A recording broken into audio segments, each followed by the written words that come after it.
अस्सलामु अलैकुम वरहमतुल्लाहि वबरकातुहू। सीरतुन नबी सल्लल्लाहु अलैहि वसल्लम कोर्स में आप सबको खुश आमदीद है। अहलन व सहलन मरहबा। आज का हमारा टॉपिक है मुशरिकीन की तरफ से निशानियों की तलब।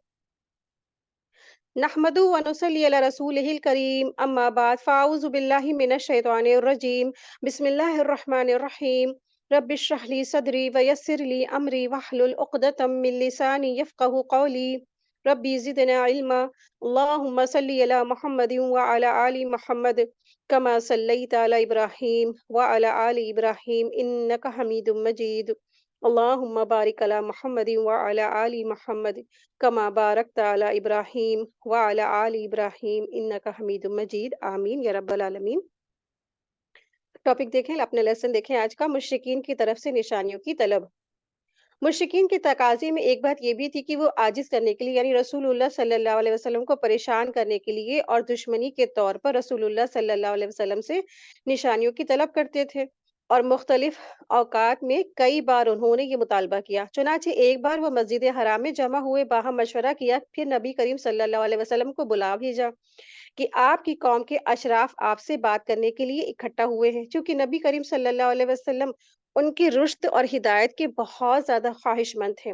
जैसा कि अल्लाह सुब्हानहू तआला ने सूरह कहफ आयत नंबर 6 में भी फरमाया है, फलअल्लका बाक़िउन नफ्सका अला आसारिहिम इन लम युमिनू बिहाज़िल हदीसी असफ़ा। कि अगर वो लोग इस बात पर ईमान नहीं लाएँगे तो क्या शायद आप अपने आप को उनकी खातिर, अपने आप कि उनको घुला देंगे, यानी अपने आप को घुला देंगे उन लोगों की खातिर, हुँ? उनकी खातिर अपने आप को अफ़सोस के सबब हलाक कर डालेंगे। यानी रसूलुल्लाह सल्लल्लाहु अलैहि वसल्लम की शदीद ख़्वाहिश थी कि ये सारे के सारे जो कुफ़ारे मक्का हैं, वो मुसलमान हो जाए, ईमान ले आए। और इसी फ़िक्र में रसूलुल्लाह सल्लल्लाहु अलैहि वसल्लम घुले जा रहे थे, अपने मतलब फ़िक्रों में और इसी फ़िक्र में, इसी गम में और इस तकलीफ में। और वो चाहते थे कैसे पाएँ ये सब, बस कैसा हो जाए ऐसा अल्लाह की तरफ से मुआज़ा कि ये सब मुसलमान हो जाएँ। तो काफ़ी गमज़दा भी रहते थे, और चूँकि रसूलुल्लाह सल्लल्लाहु अलैहि वसल्लम उन लोगों को खबरदार करने के लिए भेजे गए थे, और आप सल्लल्लाहु अलैहि वसल्लम उन लोगों के लिए खैर ख्वाह थे, बहुत बड़े, बहुत ज़्यादा। और आप देखिए कि हर जो तबलीग वाला है, जो अल्लाह का दीन का दाई होता है, तो उसकी भी यही चाहत होती है कि जैसे उसको हिदायत मिल गई ना, तो बाकी जो लोग हैं, उसके घर वाले, कुनबे, कबीले, आस-पड़ोस के जो शहर के जो लोग हैं ना, वो सब के सब सीधे रास्ते पे आ जाएँ। तो आप सल्लल्लाहु अलैहि वसल्लम भी उनकी हिदायत के बहुत ज़्यादा हरीस थे। तो इतने ज़्यादा हरीस थे कि वो अपने आप को घुलाए दे रहे थे। तो अल्लाह तबारक तआला ने सूरह कहफ में उनके लिए आयत नाज़िल फरमाई। चुनांचे आप सल्लल्लाहु अलैहि वसल्लम उनके इस्लाम लाने की उम्मीद बाँधे जल्दी से वहाँ तशरीफ़ लाए, तो उन्होंने कहा, आप हमें बतलाते हैं कि पैगंबरों के पास तो निशानियाँ थी, यानी कि जैसे हज़रत मूसा अलैहिस्सलाम के लिए लाठी और सालेह अलैहिस्सलाम के लिए ऊँटनी थी, और ईसा अलैहिस्सलाम मुर्दों को ज़िंदा करते थे, ये भी क्या था, मुआज़ज़ा था। तो जिस तरह पहले के लोगों को निशानियों के साथ भेजा गया था, आप भी हमारे पास कोई निशानी लेकर आइए, ऐसा उन लोगों ने डिमांड किया था, किन लोगों ने, कुफ़ारे मक्का ने रसूलुल्लाह सल्लल्लाहु अलैहि वसल्लम से, कि आप भी हमारे पास जो है लेकर आइए निशानी। तो वो ये समझते थे कि पैगंबरों की जो ख़ासियत ये है कि वो जब चाहे तरफ उसकी तरफ खर की आदत मुआज़ज़ात लाने पर इस तरह कुदरत रखते हैं, जिस तरह आम लोग जो है अपने तबई अमाल पर कुदरत रखते हैं। जैसे कि लोगों के बीच में ये यकीन होता है कि जैसे औलिया अल्लाह के बारे में ना, आजकल भी लोग ये अक़ीदा रखते हैं कि बस उँगली दिखा दो, तो जो है नहरें जारी हो जाएँ, एक उँगली के इशारे से जो है लोग ज़मीन और उसमें पानी पर चलने लगते हैं। तो कोई भी अगर कोई वलीउल्लाह होता, तो उसके सामने, उसके पास में ऐसे ना करिश्माती जो है ना चीज़ें होनी चाहिए। तो इसी तरह से वो लोग भी रसूलुल्लाह सल्लल्लाहु अलैहि वसल्लम के बारे में ऐसा रखते थे कि तवक्को कि अगर ये रसूल हैं, तो इनके पास भी ऐसे मुआज़ज़ात होने चाहिए, और इससे पहले भी अंबिया के पास ऐसे मुआज़ज़ात आते रहे हैं। तो चुनांचे उन्होंने इस मज़कूर मुतालबे के साथ ही ये तजवीज़ भी पेश की कि आप सल्लल्लाहु अलैहि वसल्लम सफ़ा पहाड़ को सोना बना दें। ठीक है? क्या उन्होंने मुतालबा किया कि सफ़ा पहाड़ को सोना बना दें, या पहाड़ों को कहीं और ले जाएँ? क्योंकि पूरे अरब में के सिवाय पहाड़ के कुछ नहीं है, है ना? पूरा अरब काले पहाड़ों से घिरा हुआ है। तो उन लोगों ने ये मुतालबा किया रसूलुल्लाह सल्लल्लाहु अलैहि वसल्लम से कि अगर आप सच्चे रसूल हैं, तो हमारे आस-पास जो इतने ढेर सारे जो पहाड़ हैं, इनको आप कहीं और ले जाएँ, और इस इलाके को मुसत्ता, यानी कि बिल्कुल समतल बना दें, बिल्कुल फ्लैट बना दें, ज़मीन में तब्दील कर दें। اور اس پر ہمارے لیے کیا کرے، ساتھ ہی ساتھ نہریں بھی جاری کر دے. تو یا ہمارے جو آبا و اجداد جو گزر چکے ہیں انہیں زندہ کر دیجیے، تاکہ وہ شہادت دے دے کہ آپ رسول صلی اللہ علیہ وسلم یعنی کہ سچے رسول ہیں آپ. تو یہ سب مطالبہ ایسا ان لوگوں نے کیا تھا رسول اللہ صلی اللہ علیہ وسلم سے. تو اس جیسے کہ سورہ اسراء آیت نمبر 92-93 میں بھی اللہ سبحانہ تعالیٰ فرماتے ہیں کہ انہوں نے کہا کہ ہم آپ پر ہرگز گمان نہیں لائیں گے یہاں تک کہ آپ ہمارے لیے زمین سے چشمہ جاری کر دیں، یا آپ کے لیے کھجوروں اور انگوروں کا باغ ہو جس کے درمیان آپ نہریں بہا دیں، یا جیسے آپ کہتے ہیں کہ ہمارے اوپر آسمان ٹکڑے ٹکڑے کر کے گرا دے، یا اللہ اور فرشتوں کو روبرو حاضر کر دے، یا آپ کے لیے زینت یعنی سونے کا گھر ہو، یا آسمان پر چڑھ جائے اور ہم محض آپ کے چڑھنے کو بھی تسلیم نہیں کریں گے یہاں تک کہ آپ ہم پر ایک کتاب اتارے جسے ہم پڑھیں. تو یعنی کہ یہ سارے معجزات وہ اپنے سامنے، مطلب کہ اپنی آنکھوں کے سامنے ہوتے ہوئے دیکھ لے، سب کچھ ہوتے ہوئے دیکھ لے، تب بھی آپ کو ہم رسول نہیں تسلیم کریں گے. تو انہوں نے اس مطالبے کے ساتھ یہ بھی واضح کیا کہ اگر نبی کریم صلی اللہ علیہ وسلم ان کے یہ خواہش پوری کر دیں گے تو پھر وہ اسلام لانے کے لیے تیار ہے. یعنی کہ جب انہوں نے یہ مطالبہ کیا تب انہوں نے شرط رکھی. اور سورہ انعام آیت نمبر 109 میں اللہ سبحانہ تعالیٰ فرماتے ہیں وَأَقْسَمُوا بِاللَّهِ جَهْدَ أَيْمَانِهِمْ لَإِنْ جَاءَتْهُمْ آيَةٌ لَيُؤْمِنُنَّ بِهَا انہوں نے کہا کہ انہوں نے اپنی بھرپور قسموں کے ساتھ اللہ کی یہ قسم کھائی کہ اگر ان کے پاس کوئی نشانی آ گئی تو وہ اس پر ضرور ایمان لے آئیں گے. اس طریقے سے یہ کیا کرتے تھے، یہ جھوٹی قسمیں کھاتے تھے، جھوٹے بہانے، جھوٹے جو ہے نا قسمیں ان کا یہ عادتن تھی. تو چنانچہ نبی کریم صلی اللہ علیہ وسلم نے اللہ سے دعا کی. کیا دعا کی کہ اللہ تعالیٰ کہ واقعی میں جو یہ لوگ ڈیمانڈ کر رہے ہیں نا، تو آپ ان کے مطالبے یعنی کہ ان کے جو طلب کر رہے ہیں دے دیجیے، کیونکہ آپ صلی اللہ علیہ وسلم واقعی میں ان لوگوں کے لیے حریص تھے اور پریشان تھے اور چاہتے تھے کہ یہ سب لوگ ایمان لے آئے اور جہنم سے بچ جائیں. تو انہوں نے اللہ سے، آپ صلی اللہ علیہ وسلم نے اللہ تبارک تعالیٰ سے دعا کی کہ یہ جو لوگ طلب کر رہے ہیں نا اسے دکھلا دیجیے، اور امید باندھی کہ یہ مسلمان ہو جائیں گے. اس پر حضرت جبریل علیہ السلام تشریف لائے اور آپ کو یہ اختیار دیا کہ آپ ایک بات چن لیجیے، جو کچھ یہ لوگ طلب کر رہے ہیں انہیں دکھلا دیا جائے، لیکن اس شرط کے ساتھ کہ اس کے بعد اگر کسی نے کفر کیا تو اسے عذاب دے دیا جائے گا، کہ پوری دنیا والوں میں سے کسی کو ایسا عذاب نہیں دیا گیا. یا پھر ان کے لیے توبہ اور رحمت کا دروازہ کھول دیا جائے اور ان کی جو مطلوبہ چیزیں ہیں وہ نہ دکھائی جائیں. تو آپ صلی اللہ علیہ وسلم نے فرمایا توبہ اور رحمت کا دروازہ ہی کھولا جائے. یعنی اللہ تبارک تعالیٰ کی نا یہ سنت رہی ہے کہ جب سے دنیا بنی ہے، جب بھی کوئی قوم نشانیاں دیکھنے کے بعد ایمان نہیں لاتی ہے تو اللہ تعالیٰ کی عذاب کی وہ حقدار ہو جاتی ہے. تو اللہ تعالیٰ نے حضرت جبریل علیہ السلام کے ذریعے سے آپ صلی اللہ علیہ وسلم کو اختیار دیا کہ دو میں سے ایک چیز وہ چن لے، یعنی رسول اللہ صلی اللہ علیہ وسلم دو میں سے ایک چیز چن لے. پہلی چیز کیا تھی؟ چاہے تو وہ کفار مکہ کو جو طلب کر رہے ہیں وہ دکھا دیا جائے، اور اس کے بعد جس نے بھی کسی نے کفر کیا تو ان کو عذاب دیا جائے گا، اور ایسا عذاب کہ اس سے پہلے کبھی کسی کو نہیں دیا گیا. یا پھر ان کے لیے توبہ اور رحمت کا دروازہ ہی کھلا چھوڑ دیا جائے. تو آپ صلی اللہ علیہ وسلم نے فرمایا توبہ اور رحمت کا دروازہ ہی کھولا جائے. ٹھیک ہے، یعنی اس کے بعد جو ہے نا کوئی بھی کسی کا دل بدلا، کسی کا دل پگھلا تو وہ ایمان لاتا جائے گا، اسلام میں داخل ہو جائے گا، چاہے اس نے کتنا ہی بڑا گناہ کیا ہو.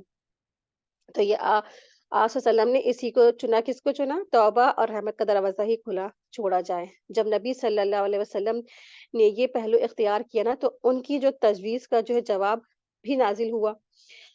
سورہ اسراء میں آیت نمبر 93 میں اللہ سبحانہ تعالیٰ فرماتے ہیں کہ آپ کہہ دیجئے کہ میرا رب پاک ہے، میں تو اس کے سوا کچھ بھی نہیں کہ ایک بشر اور رسول ہوں. مطلب یہ ہے کہ میں خوراک اور معجزات لانے پر قادر نہیں ہوں، کیونکہ اس کی قدرت اللہ سبحانہ تعالیٰ کے ساتھ خاص ہے، اور وہ اس بات سے پاک ہے کہ اس کی قدرت میں کوئی اس کا شریک ہو، اور میں تو محض تو تم جیسا بشر ہوں، یعنی ایک معمولی سا انسان ہوں.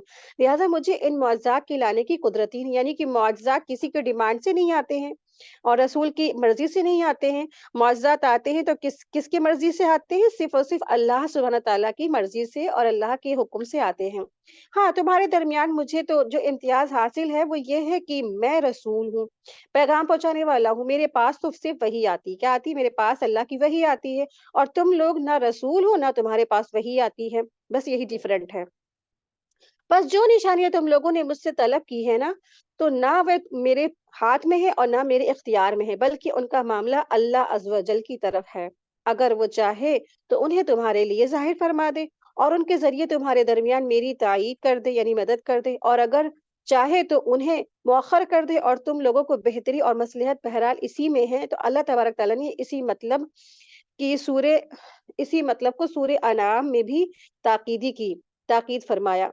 سورہ انعام آیت نمبر 109 میں اللہ سبحانہ تعالیٰ فرماتے ہیں، آپ کہہ دیجئے کہ نشانیاں تو بس اللہ ہی کے پاس ہے، اور تمہیں تو کیا خبر کہ جب وہ آ جائیں گی نا تو یہ لوگ ایمان نہیں لائیں گے۔ یعنی انبیاء اور رسول خوراکیں اور معجزات برپا نہیں کرتے، بلکہ انہیں اللہ تبارک تعالیٰ کی طرف سے بھیجا جاتا ہے۔ البتہ وہ انبیاء اور رسول کی تکریم اور تائید اور ان کی نبوت اور رسالت کے اثبات ہوتی ہے، یعنی پروو ہوتا ہے، تو ان کے ہاتھ میں معجزات کا اظہار فرماتا ہے۔ ٹھیک ہے، یعنی اللہ سبحانہ تعالیٰ نے اگر کسی انبیاء اور رسول کے ہاتھ میں کوئی معجزات بھیجے ہیں تو یہ اللہ کی طرف سے ہیں، تاکہ لوگ جو ہے پہچان جائے کہ یہ اللہ کے رسول ہیں۔ لیکن رسول اللہ صلی اللہ علیہ وسلم پر تو خود ہی آلریڈی پہلے بڑا معجزہ نازل ہو ہی چکا تھا، اور وہ معجزہ کیا تھا؟ یہ قرآن کریم، اس میں حیرت انگیز آیات واقعات جو ہر لحاظ سے کیا تھی؟ ایک ایک آیت اللہ تعالیٰ کی معجزہ ہے، کسی سے کم نہیں، یا پورا قرآن معجزے سے بھرپور لبریز تھا، لیکن انہوں نے اس قرآن کریم کو ہی جھٹلا دیا تھا۔ اب ان کے پاس میں کیا رہ جاتا ہے نا؟ تو انہوں نے جیسے کہ ہر رسول کے معجزات دیکھنے کے بعد ان کی قوم نے کیا کہا؟ یہ تو جادوگر ہے۔ اسی طرح رسول اللہ صلی اللہ علیہ وسلم کے معجزہ یعنی کہ قرآن کریم سننے کے بعد ان لوگوں نے کہا یہ تو جادوگر ہے۔ تو پھر اتنے بڑے جب معجزہ آنے کے بعد جب تم نے نہیں مانا تو تمہارے سامنے تو کچھ بھی ہو جائے تو تم کیسے یقین مانو گے نا؟ تو پھر اللہ سبحانہ تعالیٰ نے یہ بات بیان فرمائی کہ یہ لوگ اگرچہ اپنی پوری قوت کے ساتھ قسم کھاتے ہیں کہ اگر انہوں نے نشانی دیکھ لی تو ضرور ایمان لائیں گے، حالانکہ اگر اللہ ان کو ان کی طلب کردہ نشانیاں دکھا بھی دے تو وہ تب بھی ایمان نہیں لائیں گے۔ ارشاد باری تعالیٰ ہے، وَلَوْ أَنَّنَا نَزَّلْنَا إِلَيْهِمُ الْمَلَائِكَةَ وَكَلَّمَهُمُ الْمَوْتَ وَحَشَرْنَا عَلَيْهِمْ كُلَّ شَيْءٍ قُبُلًا مَا كَانُوا لِيُؤْمِنُوا إِلَّا أَن يَشَاءَ اللَّهُ وَلَكِنَّ أَكْثَرَهُمْ يَجْهَلُونَ۔ سورہ انعام آیت 111 میں، اگر ہم ان کے پاس فرشتے اتار دیں اور ان سے مردے باتیں کریں اور ہم ان کے روبرو ہر چیز اکٹھا کر کے لائے تب بھی نا یہ ایمان نہیں لانے والے، مگر یہ کہ اللہ ہی چاہے، لیکن ان میں سے اکثر نہیں جانتے ہیں۔ یعنی اللہ سبحانہ تعالیٰ فرما رہے ہیں کہ اگر ہم نا ان کے سامنے فرشتے اتار دے یا مردے ان سے اٹھ کر بات کرنے لگے اور اتنی بڑی بڑی نشانیاں دیکھ لیں تب بھی کیا ہے؟ یہ ایمان نہیں لانے والے ہیں، اور وہ یہی کہہ دیں گے تو درخت کیا ہے؟ یہ تو کچھ نہیں سوائے جادو کے۔ اسی طرح سورہ رعد میں آیت نمبر 31 میں اللہ تبارک تعالیٰ فرماتے ہیں، اگر کوئی ایسا قرآن ہوتا جس سے پہاڑ چلائے جاتے یا جس سے زمین کاٹ دی جاتی یا جس کے ذریعے مردوں سے کلام کیا جاتا تو بھی یہ ایمان لانے والے نہ تھے۔ حقیقت یہ ہے کہ یہ سارے معاملات اللہ ہی کے اختیار میں ہیں۔ کیا جو لوگ ایمان لائے ہوئے ہیں ان میں سے ابھی تک انہوں نے نہیں جانا کہ اگر اللہ چاہتا تو سب لوگوں کو ہدایت دے دیتا؟ تو ان آیات میں اور ان جیسی دیگر آیات میں اللہ تبارک تعالیٰ نے اپنی ایک سنت کی طرف اشارہ فرمایا ہے، وہ یہ ہے کہ کوئی قوم جب کوئی معین نشانی طلب کرے اور وہ نشانی دکھلا دی جائے تو پھر بھی ایمان نہ لائے تو پھر اسے ہلاک کر دیا جاتا ہے۔ یہ اللہ کی سنت ہے اور وہ مہلت نہیں دی جاتی، اس قوم کو کوئی مہلت نہیں دی جاتی ہے، اور اللہ تعالیٰ کی سنت میں تغیر یعنی کہ تبدیلی بھی نہیں ہوتی، اور اللہ تعالیٰ کو معلوم ہے کہ بیشتر قریش نشانی دیکھنے کے بعد بھی ایمان نہیں لائیں گے، کیونکہ اللہ تعالیٰ کیا ہے؟ عالم الغیب ہے۔ اللہ تعالیٰ یہ جانتے تھے کہ اگر یہ بڑی بڑی نشانی دیکھ لیں گے تب بھی یہ ایمان نہیں لائیں گے۔ ٹھیک ہے، تو اس لیے اللہ تبارک تعالیٰ نے ان کی تجویز کردہ نشانیوں میں سے کوئی نشانی نہیں دکھلائی۔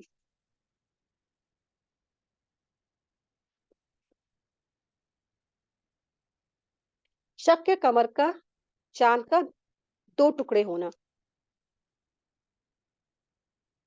जब कुरैश ने देखा कि रसूलुल्लाह सल्लल्लाहु अलैहि वसल्लम उनकी तलब करदा मखसूस निशानियों में से कोई भी निशानी पेश नहीं की, तो उन्होंने समझा कि अब आप सल्लल्लाहु अलैहि वसल्लम को आजिज़ और खामोश करने का बेहतरीन ज़रिया ये है कि आपसे निशानी तलब ही की जाए हमेशा। हमेशा इनको चढ़ाया जाए। और निशानी तो अल्लाह तबारक तआला भेजेंगे ही नहीं, क्योंकि अल्लाह की तरफ से ऐसा आया है जवाब। तो इससे ना आवाम को भी ये कराया जा सकता है कि आप जो है ना रसूल नहीं, यानी कि जो लोग हैं ना वहाँ की अक्सरियत को वो उन लोगों को यकीन दिलाया जा सकता है कि रसूलुल्लाह सल्लल्लाहु अलैहि वसल्लम क्या है, सच्चे रसूल ही नहीं बल्कि क्या है, ये सख्न-साज़ है। चुनांचे उन्होंने एक कदम और आगे बढ़ाया और तय किया कि आप सल्लल्लाहु अलैहि वसल्लम से बिला तय्युन कोई भी निशानी तलब की जाए, ताकि लोगों पर आपकी बेबसी वाज़िह हो जाए और वो आप पर ईमान ना लाएँ। चुनांचे वो लोग आप सल्लल्लाहु अलैहि वसल्लम के पास आए और कहा, आखिर कोई भी निशानी है जिससे हम जान सकें कि आप अल्लाह के रसूल हैं? इस पर रसूलुल्लाह सल्लल्लाहु अलैहि वसल्लम ने अपने रब से सवाल किया कि उन्हें कोई भी निशानी दिखला दीजिए। चुनांचे अल्लाह तबारक तआला ने ये निशानी दिखाई कि चाँद फट कर 2 टुकड़े हो गया। एक टुकड़ा जबल अबू कबीस के ऊपर और एक उससे नीचे, यहाँ तक कि लोगों ने हिरा पहाड़ों को 2 टुकड़ों के दरमियान देखा। रसूलुल्लाह सल्लल्लाहु अलैहि वसल्लम ने फरमाया, गवाह रहो। कुरैश ने ये निशानी खुल्लम-खुल्ला वाज़ेह तौर पर तवील दौरानियत तक के लिए देखी। चुनांचे उनके हाथ के तोते उड़ गए और वो भौचक्का रह गए, लेकिन ईमान नहीं लाए। कहने लगे, ये अबू कब्शा के बेटे का जादू है। वही था ना, जो बात का डर था वही हुआ। कि उन्होंने क्या कहा, रसूलुल्लाह सल्लल्लाहु अलैहि वसल्लम को कहा, ये क्या है, जादूगर है।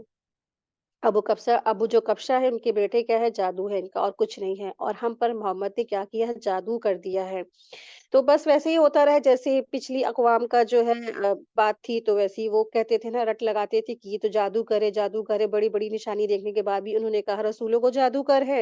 वैसे ही रसूलुल्लाह सल्लल्लाहु अलैहि वसल्लम के चाँद के 2 टुकड़े देखने के बाद, इतनी बड़ी निशानी देखने के बाद भी इन लोगों ने कहा कि रसूलुल्लाह सल्लल्लाहु अलैहि वसल्लम कुछ नहीं, इसने हम पर जादू कर दिया कि हमें ये चाँद के 2 टुकड़े दिखाई देने लगे, हमारी आँखों पर नज़रबंदी कर दी है।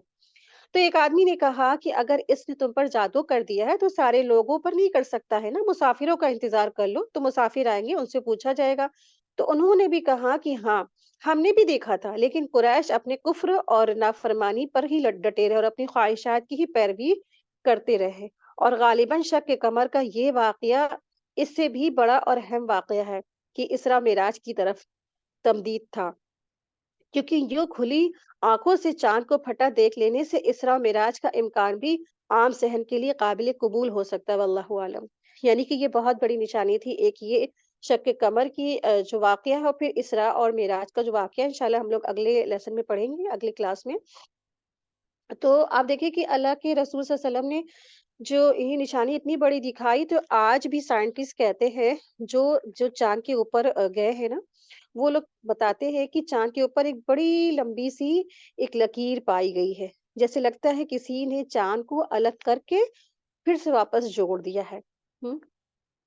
तो आप साढ़े 1400 साल के बाद जो है ना, ये पता चलता है कि साढ़े 1400 साल पहले जो रसूलुल्लाह सल्लल्लाहु अलैहि वसल्लम ने चाँद के 2 टुकड़े किए थे, तो आज भी आप देखिए कि इतने सालों के बाद जब चाँद पर लोग पहुँचे, तो वहाँ क्या पाते हैं कि चाँद में वाक़ई में एक बहुत बड़ी-सी जो है लकीर है। तो आज हमारे सामने भी अल्लाह की ये जो आयात हैं, निशानियाँ वाज़िह हो रही हैं, और हमारे सामने भी बिल्कुल क्लियर होके आती हैं, लेकिन फिर भी क्या है, अक्सरियत ईमान नहीं रखती है, डगमगा जाते हैं, किसी और के जो है दीन को इख्तियार कर लेते हैं, किसी और के धर्म को इख्तियार कर लेते हैं ना। क्योंकि ना अक्सरियत इंसान कुरान और सुन्नत और रसूलुल्लाह सल्लल्लाहु अलैहि वसल्लम की सीरत से क्या है, बिल्कुल पीछे है, बिल्कुल इसको इल्म नहीं हासिल करते इसके बारे में। अगर वाक़ई में ये सब चीज़ों पे गौर-फ़िक्र करे, तदब्बुर करे, तफ़क्कुर करे, तो वाक़ई में इंसान आजिज़ हो जाएगा, उसका दिमाग जो है ना घूम जाएगा और अल्लाह के आगे सर तस्लीम ख़म कर लेगा। तो अल्हम्दुलिल्लाह, इसी के साथ ही आज की हमारी क्लास मुकम्मल हुई। व आखिरु दावाना अनिल हम्दुलिल्लाहि रब्बिल आलमीन। सुब्हानक अल्लाहुम्मा व बिहम्दिका अशहदु अल्ला इलाहा इल्ला अंता अस्तगफिरुका व अतूबु इलैक। अस्सलामु अलैकुम व रहमतुल्लाहि व बरकातुहू। जज़ाकुमुल्लाहु खैरन कसीरा।